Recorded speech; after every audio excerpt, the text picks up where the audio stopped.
as a solution to the North Korean nuclear program, but it still has its place. And it's probably been infused with too much significance. The advocates of engagement, there are more now in Seoul than in Washington. There are many more in Beijing than in Washington. The advocates of engagement argue that dialogue is the only way to resolve this. I think that's just plain wrong right now. The opponents to engagement, including when I was in the NSC, have argued that just talking to the North Koreans will be a victory for Pyongyang. I'm not sure that's right either. So my broad answer to the question is yes, we should engage in dialogue at some point, in some way, and we should completely lower our expectations and drain the dialogue of any geopolitical importance. We've infused over the last 20 years way too much importance in just talking, and I'll explain what I mean. First thing we have to understand is what we've gotten out of dialogue so far. Secondly, if we were to engage in dialogue, what would the goal be? Third, based on that, what should the parameters be? And finally, will the new administration actually engage in dialogue? And I'll speculate a bit about that at the end. As I said, I don't think dialogue with North Korea has much of a prospect of resolving the nuclear issue, if by that we mean in any serious way limiting North Korea's nuclear and missile programs or reducing the threat to us. I think there's almost no chance of that right now. We should know that based on the history of the last 4 years. And I say this as someone who, in the 90s, when I ran the Council on Foreign Relations Task Force on North Korea policy, a bipartisan task force co-chaired by Morta Bromwitz and former ambassador to the ROK, Jim Laney, which came out in a bipartisan way before the election in 2000, saying we should talk to North Korea and we should be an important part of our strategy. And in the NSC, I took some scars and wounds trying to get dialogue going against the opposition of parts of the Bush administration that thought it was a big mistake. And having been involved in bilateral and six-party talks and 1.5-track talks since I left, I now have very little expectation that dialogue would get us very much because of what happened. North Korea has basically violated every single commitment it has ever made under any agreement, anywhere, ever, with a foreign government. It has violated the North-South Basic Agreement. It has violated the 2002 Japan-North Korea-Pyongyang Declaration. It has violated the agreed framework. It has violated the leap year deal. It has violated the 2005 September joint statement of the six-party talks. It has violated the October 2008 agreement in the six-party talks. Basically, the history of diplomacy with North Korea has 100% casualties. There's not a successful agreement. And in every case, you can quibble about how much was North Korea's fault, but in every case, it was North Korea that violated the agreement at the end of the day. So that's not a very good track record. I used to have on my desk in the NSC the famous picture of the cartoon of Charlie Brown trying to kick the football. And every time Lucy would have some new excuse why this time it would be okay, and every single time she'd pull the football up and he'd fly up in the air and fall on his rear end. And that was 10 plus years ago when we were still learning what we get out of dialogue. Even worse, for at least the last 14 years, North Korea has in one way or another made it very clear that their interest in dialogue is acceptance as a nuclear weapons state. And that goes at least back to when Frank Januzzi and Keith Luce traveled there as Senate staffers in 2002 to communications sent to us in the White House, bypassing the Foreign Ministry and State Department from the National Defense Commission asking for direct dialogue with the White House, but making it very clear to us that the objective was us accepting North Korea as a nuclear weapons state, which was a non-starter. Don Gregg and Don Oberdorfer wrote a Washington Post piece criticizing the administration in around 2004, I think it was, because they had met with Kim Gig-wan, who wanted a dialogue, and so those two distinguished gentlemen explained to us that North Korea wanted a dialogue, and my boss Steve Hadley at the time essentially said, "Thank you, we'll take it under advisement." Well, the reality is we had multiple approaches from the National Defense Commission at the time asking to bypass the six-party talks, which North Korea didn't want. It wanted a direct deal with the U.S., and that the terms were that we would recognize them as a nuclear weapons state, including efforts by the Norwegian government in the Blue House to try to jumpstart a dialogue between the White House and North Korea based on communications from the North, which was uninterested in talking to the Norwegian Blue House, but told them they'd be interested in talking to us about recognition of North Korea as a nuclear weapon state. So we pretty much know that, and if there was any doubt, they put it in their constitution. So that should, I think, unless we're still Charlie Brown, that should tell us what we'll get out of dialogue if our expectation is we're going to get a negotiated end to North Korea's nuclear weapons program or any meaningful diminishment of the threat. So what would the goal be of dialogue? Well, I think it therefore has to be much more modest.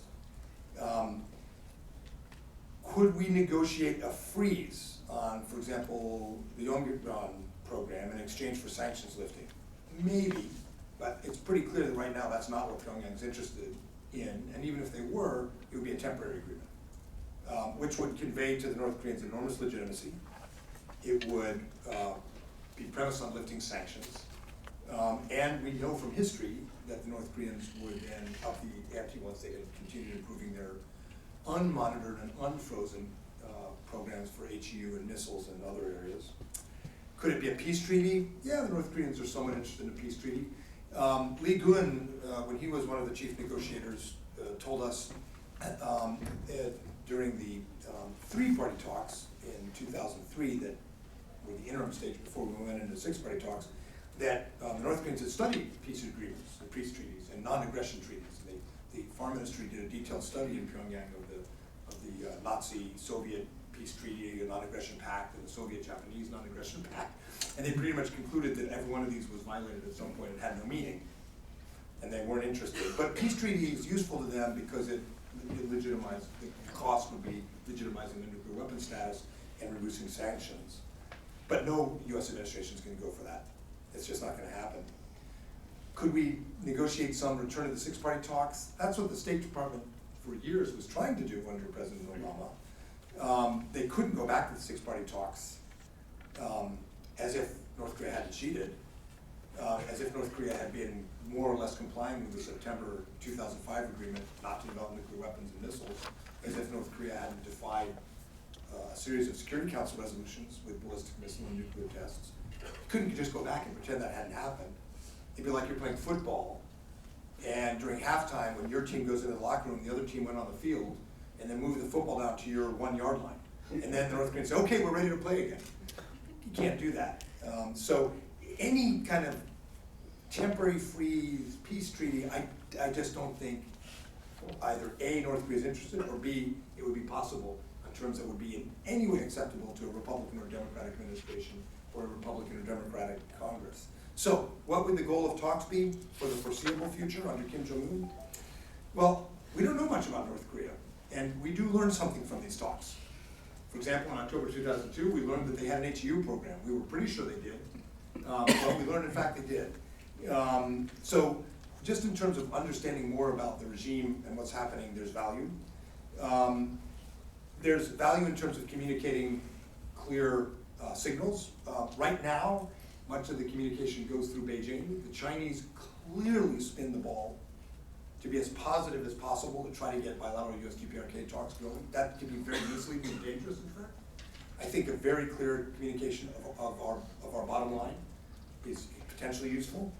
And dialogue could have some role in maintaining contact for the day when there might be a prospect for negotiations, although I don't see that day coming under Kim Jong-un. So very, very low expectations, to be honest. But talking, I don't think, should be completely ruled out. So what should the parameters of any kind of dialogue be? First of all, I don't think we should be sweating or anxious to do it. Maybe eventually we do it, but it should not be a priority. I think the engagement should be at the working level. I do not think we should have a special envoy for North Korea. There's been too much cult of the envoy. The envoy's job is to demonstrate progress. Nobody takes the job to be envoy and comes back and says nothing new here.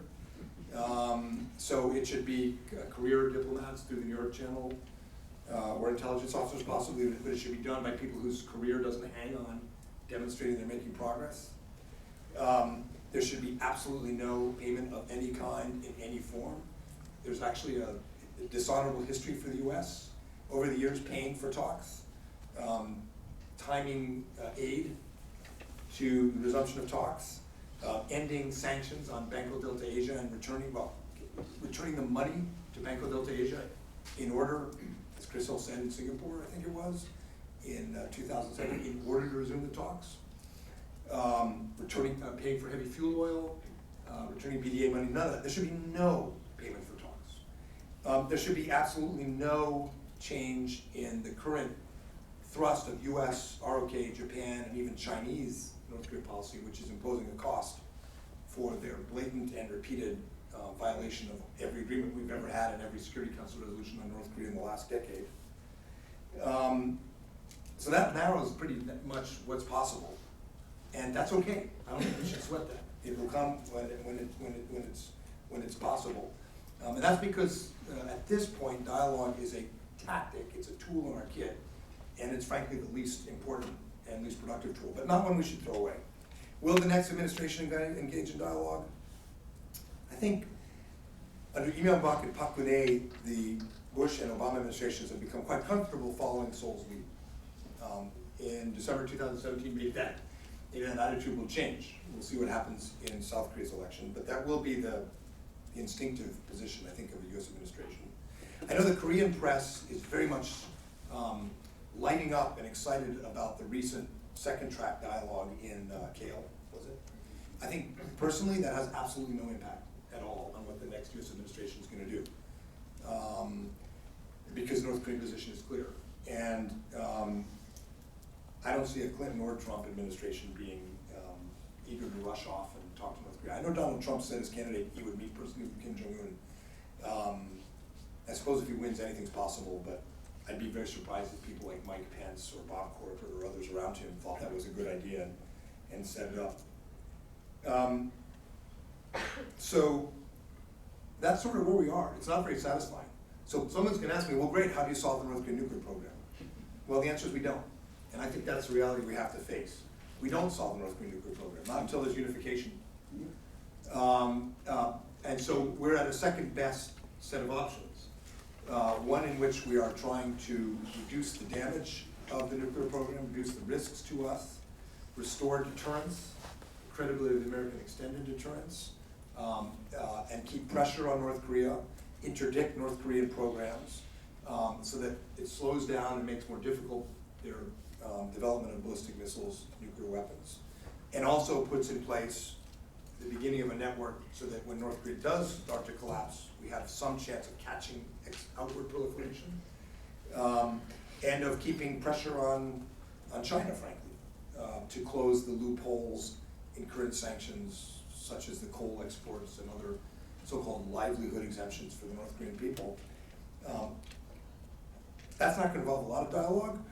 You can see, however, how some dialogue would be useful, because frankly, I think China will appreciate it. Some of our allies may appreciate it. You just have to understand the context, as I said.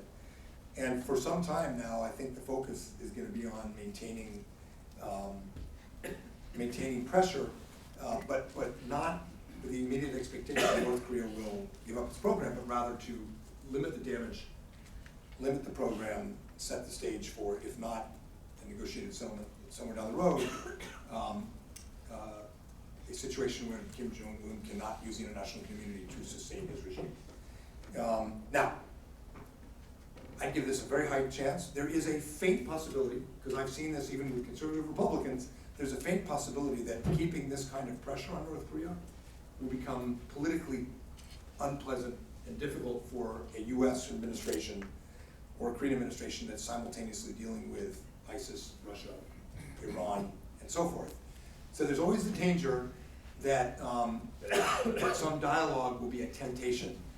To be honest, the six-party talks and the bilateral dialogue that Ambassador Chris Hill did were to some extent performance, keeping a placeholder until the conditions were better. And that's tempting to administrations that are simultaneously dealing with major crises in Iraq, or Iran, or Russia, or the war on terror. So it would be for reasons that are not strategic, that are mostly political, and it would be a way to kind of park this problem and demonstrate it's being taken care of. But I think that dialogue and special envoys to North Korea as as a performance art have been so discredited that I give even that a fairly low chance. So it's hard to talk about North Korea these days and get excited about anything except unification. So I'm with John Hamre, and I guess you had the point about that. That's the one thing to get excited about these days, is eventually unification. Thank you, Mike. Now before we open to the floor, Joseph. Mike, that was an incredibly eminently sensible presentation. I couldn't disagree with a word you said. Until you get to the end regarding China's role. It seems to me that the prescription you're presenting is that we basically keep on punting and keep on hoping that things don't get worse. It's not within our control, because North Korea keeps making it worse. And so the point, you said we should try to limit the damage. How do we do it if China continues to enable, look away, tolerate North Korea's depredations? Are there ways we can increase pressure on China without going to war with China? Do you want me to answer? Yeah, sure. One off Yeah, first? sure. So I actually agree with that. So I think it's a useful caveat that I completely agree with. I'm concerned whether the next administration can sustain that strategy, but I think it's the right strategy. So let me explain first why I think it's the right strategy. John Hamre said rightly that Xi Jinping values the Republic of Korea more than the DPRK.